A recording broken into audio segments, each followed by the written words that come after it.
Welcome to PMSCSS.com۔ آپ ہماری پاک حافظ لیکچر سیریز کا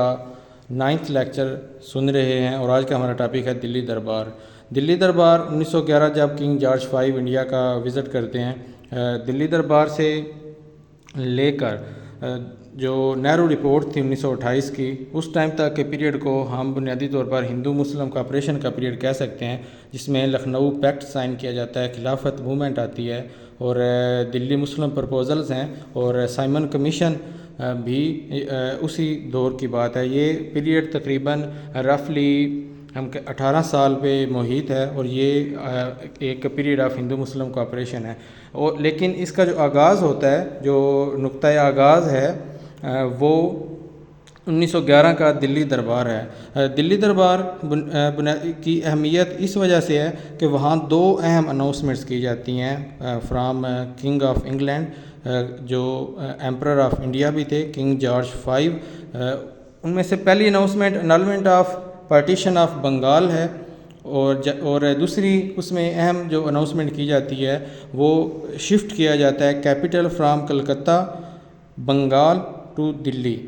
یہ دو اہم چیزیں ہوتی ہیں اور یہ دونوں ہی بہت اہم ہیں، کیپٹل شفٹ کرنا بھی، کیونکہ اس کے بعد جو برٹش گورنمنٹ ہے،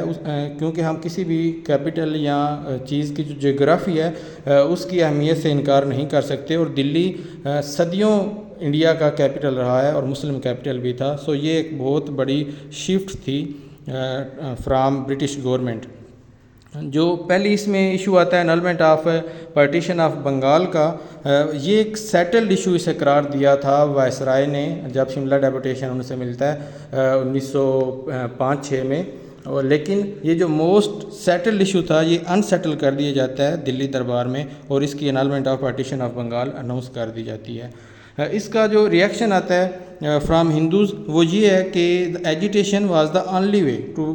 چینج برٹش ڈیسیژنز۔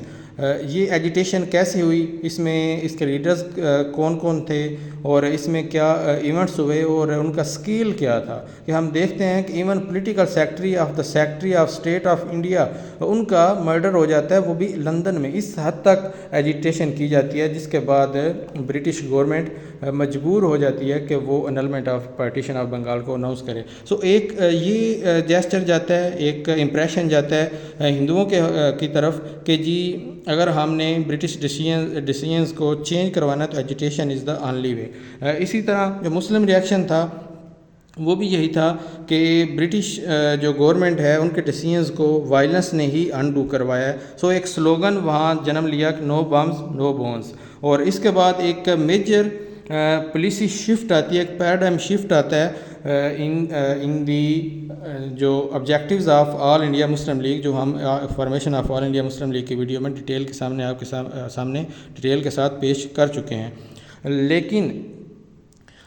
جو مسلم لیڈرز تھے ان میں بنیادی طور پر جو اکثر لیڈرز تھے اس ٹائم، جن میں قائد اعظم محمد علی جناح بھی شامل ہیں، اس کے علاوہ مولانا ابوالکلام آزاد اور مولانا محمد علی جوہر، یہ تمام وہ لوگ تھے جن کے نزدیک پرائمری گول جو تھا وہ انڈیپینڈنس آف انڈیا تھا اور جو کمیونل سیف گارڈ تھا وہ سیکنڈری اہمیت حاصل تھی۔ انلمنٹ آف پارٹیشن آف بنگال کے بعد سر وزیر حسن جو اس ٹائم سیکرٹری تھے مسلم لیگ کے، انہیں کہا جاتا ہے کہ وہ مسلم لیگ کی جو آبجیکٹیوز ہیں اس کو ٹرانسفارم کریں، اور اس حوالے سے ان کی مدد کی جاتی ہے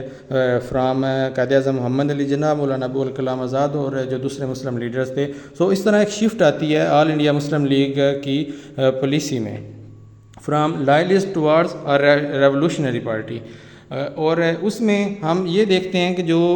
چینج کیے جاتے ہیں آبجیکٹیوز آل انڈیا مسلم لیگ کے، ان میں ایک اہم چیز یہ تھی کہ سیلف گورنمنٹ کا جو ایک ایلیمنٹ ہے وہ ایڈ کیا جاتا ہے، اور self government under British crown, کیونکہ یہ ہمیں دیکھنا پڑے گا کہ جو الیجینس ٹو دا برٹش کراؤن ہے وہ ڈیفرنٹ ہے الیجینس ٹو دا برٹش گورنمنٹ، کیونکہ جب ہم برٹش کراؤن کی بات کریں گے تو وہاں سیلف گورنمنٹ انڈینز خود گورنمنٹ کریں گے،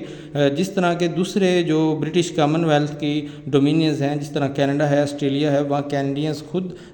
رول کرتے ہیں، لیکن under the shadow of British crown, یعنی کہ ایک